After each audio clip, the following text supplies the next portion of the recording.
Hello everyone, my name is Anjita and today we have Nisha with us. She has recently got her desired score in PTE. Let's hear what she has to say about her PTE journey. Welcome, Nisha. Thank you, ma'am. And congratulations on 90 in speaking. Thank you, ma'am. How are you feeling? एकदमै म त एकदमै डराइरहेको थिएँ है अनि मेरो फेरि speaking बिग्रिरहेको थियो कि अलि चाहिँ त्यो मेरो चाहिँ के भयो भन्दाखेरि झन् त्यो चिसोको बेला पनि भयो त्यो माथि अब नर्भसनेस पनि हुन्छ नि त एक्जामको बेला अनि त्यस पछाडि त यो हात नै नचलेर है अनि पुरा फ्रिज भएर कस्तो भइरहेको थियो कि नेक्स्ट पनि भइरहेको थिएन अनि त्यस पछाडि एउटा हातले यस्तो गर्दै यसै गर्दै सपोर्ट गरेर मैले नेक्स्ट गरेको हो कि त्यति बेला चाहिँ अनि मेरो त्यो स्पिकिङ गरिसकेपछि त्यो तपाईहरुले भन्नुभएको थियो नि त नेक्स्ट गरेन भनेपछि चाहिँ त्यो फ्लुएन्सी बिग्रिन्छ भनेर अनि म एकदम डराइरहेको थिएँ कि ला मेरो त रिड अलाउड गयो झन् अब के भन्छ रिडिङमा पनि के हुने हो भनेर यस्तो डर लागिरहेको थियो अनि त्यस पछाडि फेरि अब आफूलाई कन्ट्रोल गरेर नर्भसनेसमा पनि कन्ट्रोल गरेर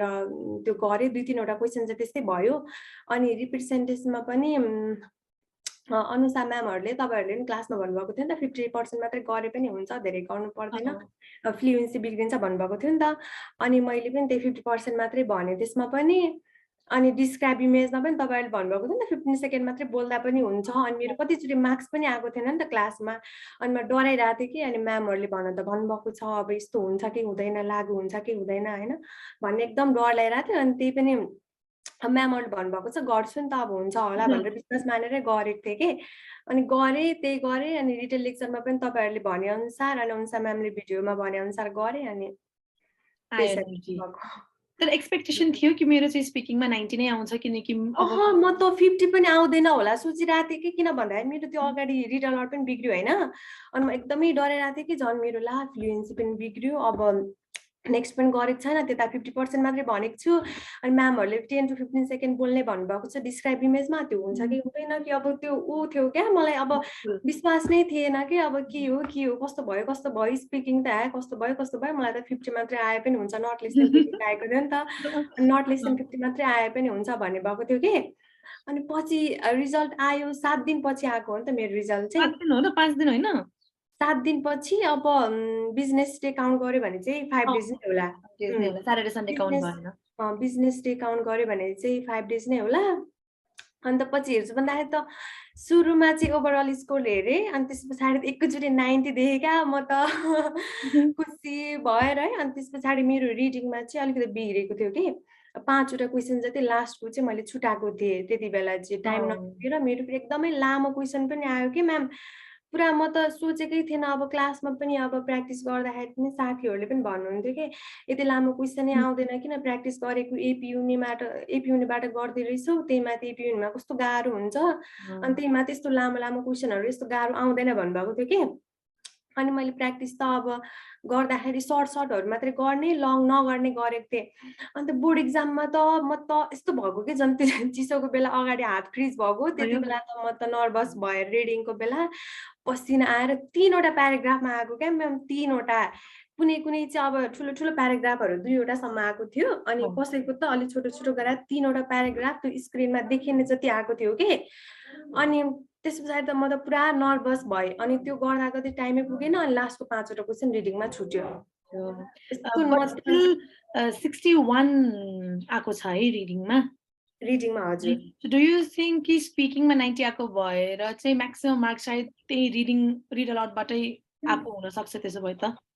हजुर त्यही हो मेरो चाहिँ स्पिकिङमा चाहिँ 90 आकै भएर चाहिँ मेरो उता रिडिङमा आएको हो कि नत्र भने त आउँदैन थियो होला मेरो चाहिँ किन भन्दा त्यो रिडिङको जन अब रिडिङको फिल इन द ब्ल्याङ्क्सहरु एकदमै इम्पोर्टेन्ट क्वेशन हो नि त अनि त्यो इम्पोर्टेन्ट क्वेशन नै मैले 5 वटा छुटाएको थिएँ भने त मेरो रिडिङमा आउँदैन थियो मेरो 40 कै लाइनमा आउँथ्यो होला जस्तो लाग्छ कि स्पिकिङमा नभएको भए चाहिँ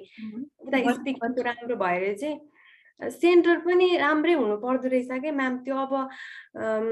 अरु सेन्टरहरुमा 10 जना कति राख्नुहुन्छ अरे हैन अनि त्यसमा चाहिँ एकदमै हल्ला हुन्छ भनेर मेरो साथीहरुले पनि भनेको थियो के र त्यो मैले गरेको सेन्टरमा त कस्तो मज्जाकै त्यो रिड अलाउड गर्दाखेरि पनि अब यसरी ध्यान दिएर सुन्यो भने चाहिँ आवाज आउने नत्र भने चाहिँ नआउने के आवाजै नआउने त्यस्तो हुँदो रहेछ अनि त्यही भएर पनि मेरो त्यो नेक्स्ट नगरे पनि त्यो फ्लुएन्सीमा चाहिँ असर गरेको होइन जस्तो लाग्छ के मलाई चाहिँ त्यो पनि हुन सक्छ cuz you were more focused that way किनकि हल्लाइ भएन सो अलिकति फोकस भयो यो चाहिँ निशाको सेकेन्ड अटेम्प्ट हो है हजुर so what did you do like practice ma that got you हुन्छ नि your desire score अहिले that you didn't do in the first attempt so first attempt मा यतिकै हामै गएको हो त त्यति बेला चाहिँ के भयो भन्दाखेरि अब त्यति बेला टिप्स एन्ड ट्रिक्सहरू पनि त्यस्तो मलाई आउँदैन थियो दिनु पनि भएको थिएन त्यो म त के भन्छु भन्दाखेरि यो पढ्ने ठाउँले पनि एकदमै धेरै रोल खेल्छ कि अब त्यति बेला हामीलाई सिकाउन त सिकाउनु हुन्थ्यो के सिकाउनु हुन्थ्यो त्यो लागु नै नहुने क्या मार्क्सै नआउने टाइपको सिकाइदिनु हुन्थ्यो अनि टेम्प्लेटहरू पनि हामीले कति भन्थ्यौँ टेम्प्लेट युज गर्नु हुँदैन र सर भन्दाखेरि हुँदैन तिमीहरूलाई अनि सरले स्टोरी नै सुनाउन लाग्नुहुन्थ्यो कि अनि एउटा चाहिँ यसरी नै टेम्प्लेट युज गरेर गएको थियो अनि उसलाई अस्ट्रेलियाबाट फर्काइदियो यस्तो यस्तो भन्ने कि अनि त्यस्तो पनि हुन्छ र हामी भनेर क्लासमा भन्थ्यो कि अनि भएको छ त अनि हुन्छ अनि त्यस्तो हुन्छ त्यही भएर टेम्प्लेट युज नगर्नु भन्नुहुन्थ्यो अब यसैमा त टेम्प्लेट युज गरेन भने त टाइम पुग्दैन नि त अनि कहाँ सोच्न भ्याउँछ एक त झन् इक्जाममा त्यसै पनि मान्छेको स्टुडेन्टहरू नर्भस भएर पुरा दिमागमा केही पनि हुँदैन होइन अनि त्यो माथि टेम्प्लेट युज गरेन भने त त्यो हुँदैन नि अनि सरले टेम्प्लेट युज नगर्ने आफै टाइप गर्ने भन्नुहुन्थ्यो त्यो गरेपछि त अब 200 to 300 वर्ड पनि पुग्दैन अनि ग्रामर पनि मिस्टेक हुन्छ सोच्न पनि पाउँदैन केही पनि पाउँदैन अनि त्यही भएर त्यति बेला चाहिँ मैले सरले त्यसरी भन्नुभएको थियो र मैले आफै नै गरेको थिएँ त्यति बेला चाहिँ आफै टाइप गरेको थिएँ ग्रामर बिग्रियो होला के भयो होला त्यो त्यस्तै भयो अनि रिड अलाउडमा पनि यसरी गर्नुपर्छ भनेर भन्नुभएको थिएन क्या हामीलाई चाहिँ सरले चाहिँ जस्ट क्लियर हुनु पर्यो वर्ड क्लियर हुनु पर्यो भन्नु मात्रै हुन्थ्यो कि अब यसरी गर्नुपर्छ वर्ड चाहिँ क्लियर हुनुपर्छ तर एउटा फ्लो पनि मेन्टेन गर्नुपर्छ भनेको भए चाहिँ हामीले त्यही अनुसार गर्थ्यो होला नि त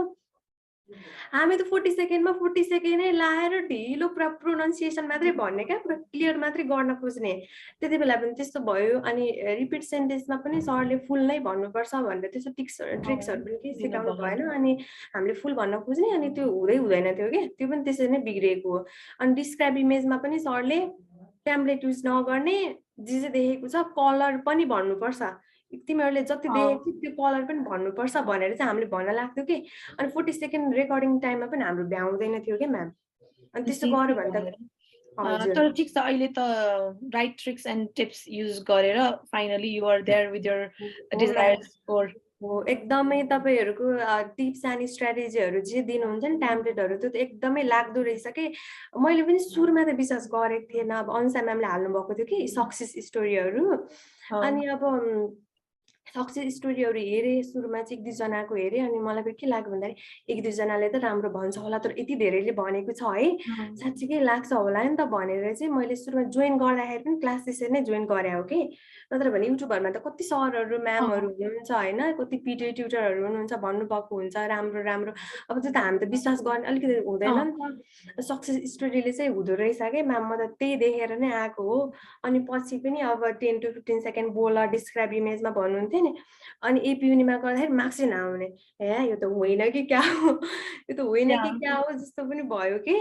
अनि पछि त अब होला पनि अब गर्छु नि त भनेर यदि गएको हो म चाहिँ वास्तवमा हैन 10 to 15 सेकेन्ड नै भन्छु अब आइहाल्यो आएन भनेर तर आयो 90 नै आयो एउटा क्वेशन मलाई निशालाई सोध्न मन लागेको वाज हामीलाई अब obviously यो क्वेशन्सहरु जति पनि पीटीमा छ त्यो त सबै गरिहाल्छ हैन but did you do anything extra to get listening scores or speaking scores जुन हाम्रो युजुअल क्वेशन्सहरु छ त्यो बाहेक एक्स्ट्रा केहीहरु अब रिडिङको लागि त यस्तो ग्रामरहरु भइहाल्यो रिडिङको लागि लाइक ग्रामर लेसन्सहरु चाहिँ हजुर रिडिङको लागि त ग्रामर त एकदमै इम्पोर्टेन्ट मैले त सुरुमा मैले पिटी दिँदाखेरि चाहिँ सरहरूले केही भन्नुभएको थिएन यस्तो ग्रामरहरू पनि हुन्छ है यसरी नै गर्नुपर्छ यो ग्रामरहरू पनि युज हुन्छ ग्रामरहरूको क्वेसन यसरी आयो भने यसरी ट्याकल गर्नुपर्छ त्यो केही भन्नुभएको थिएन कि हामीलाई त थाहा नै थिएन ग्रामरहरू पनि पढ्नुपर्छ युज गर्नुपर्छ रिडिङमा भनेर केही पनि थाहा थिएन अनि तपाईहरुले क्लासमा भन्नुभयो अनि यसरी पढ्नुपर्छ होमवर्कहरू पनि कति दिनुहुन्थ्यो अनि म्यामले पनि अनुसार म्यामहरूले पनि भिडियोमा कति भन्नुभएको हुन्थ्यो अनि हाम्रो त्यो पिटी को फाइलहरुमा राख्दिनु भएको हुन्थ्यो कि होमवर्क आजको होमवर्क भनेर चाहिँ राख्दिनु भएको हुन्थ्यो अनि त्यही गर्थे अनि युट्युबमा चाहिँ सर्च गरेर पनि कति भिडियोहरू हेरेँ कि मैले त यो ग्रामर सम्बन्धी कलोकेसन चाहिँ मैले हेरेन कलोकेसन चाहिँ मैले अब धेरै नै भनौँ न अब ग्रामरहरू चाहिँ हेरेँ एक्टिभ प्यासिभ भोइसहरू हेरेँ टेन्सहरू हेरेँ आर्टिकलहरू चाहिँ हेरेँ मैले यो चाहिँ राम्रैसँग हेरेर गएको थिएँ अनि अरू त त्यही हो रिडिङको लागि त्यही गरेको लिसनिङको लागि त मैले केही पनि गरिनँ त्यसको लागि त टेटकहरू पनि सुन्ने भन्नुभएको थियो तर त्यो चाहिँ मेरो लिसनिङ चाहिँ ठिकै थियो मैले केही पनि गरिनँ त्यसको लागि तर अब हामीले मक टेस्टहरू गर्ने बेलामा पनि लिसनिङ र राइटिङको त अलिकति स्कोर्सहरू राम्रै आउँथ्यो होइन हजुर तर जुन मक टेस्टहरू गर्दाखेरि स्पिकिङ र रिडिङको मार्क्सहरू त अलमोस्ट निशा वाज लाइक कि अब त यो त आउँदै आउँदैन आउँदै आउँदैन आउँदैन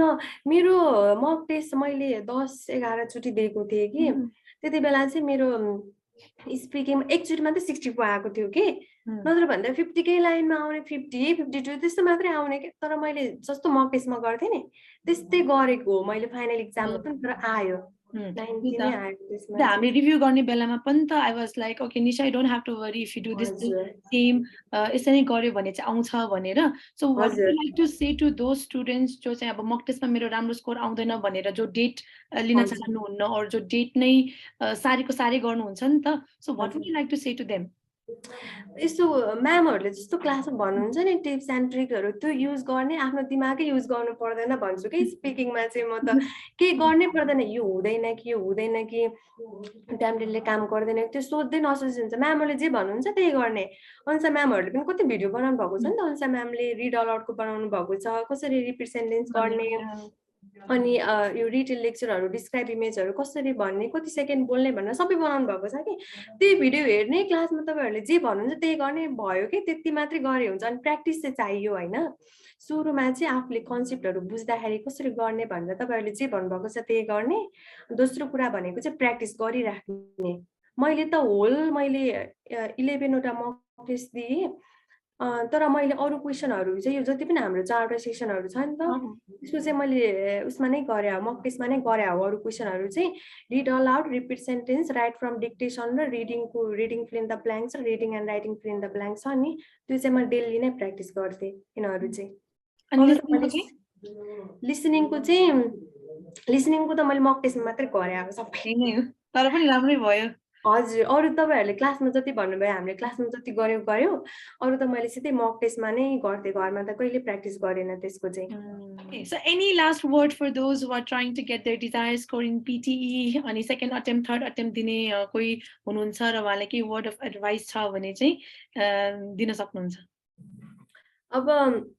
सुरुमा चाहिँ माइलस्टोन जोइन गर्नुभएको छैन भने चाहिँ माइलस्टोन जोइन गर्नै पर्यो किनभने म धेरै कन्सल्टेन्सीहरू पनि धाएको छु होइन मैले पढेको पनि छु अरूमा पनि पढेको छु अनि दोस्रोचोटि चाहिँ म हजुरकोमा आएको हो नि त अनि कम्पेरिजनै गर्न मिल्दैन कि हजुरहरूले दिएको टिप्स एन्ड ट्रिक्सहरू स्ट्राटेजीहरू त्यो डिफ्रेन्ट नै हुन्छ क्या ठ्याक्कै हाम्रो बोर्ड इक्जाममा हामीले गर्छौँ नि फाइनल इक्जाममा गएर सेन्टरमा गएर ठ्याक्कै हुन्छ क्या मार्क्स आउने गरी नै हजुरहरूले गराउनु भएको हुन्छ नि त ट्याब्लेटहरू युज हुन्छ क्या त्यही भएर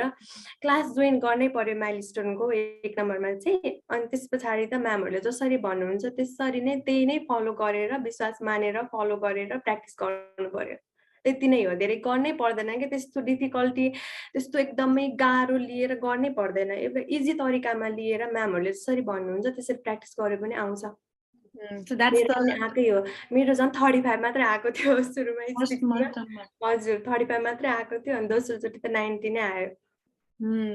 एकदमै jump from like 60 points jump गर्नु न एकदमै हो त्यति बेला त मेरो एकदमै रङ गाइडेन्स भएर पनि हो भन्छु म चाहिँ एकदमै गाइडेन्स फिडब्याकहरू चाहिँ एकदमै इम्पोर्टेन्ट हुन्छ कि मेरो त त्यही नै हो मैले प्र्याक्टिस चाहिँ गरेको थिएँ एकदमै हार्ड तरिकाले त्यो एकदमै अर्कै तरिकाले प्र्याक्टिस गरेको थिएँ तर स्मार्टली चाहिँ गर्नुपर्ने रहेछ एकदमै फिडब्याकहरू लिएर एकदमै गाइडेन्स चाहिँ एकदमै प्रपर गाइडेन्स लिएर गर्यो भने चाहिँ हुन्छ So once again, congratulations, Nisha, and all the best for your visa processing and further projects. Thank you, ma'am. All right, take care. Bye-bye. Bye-bye.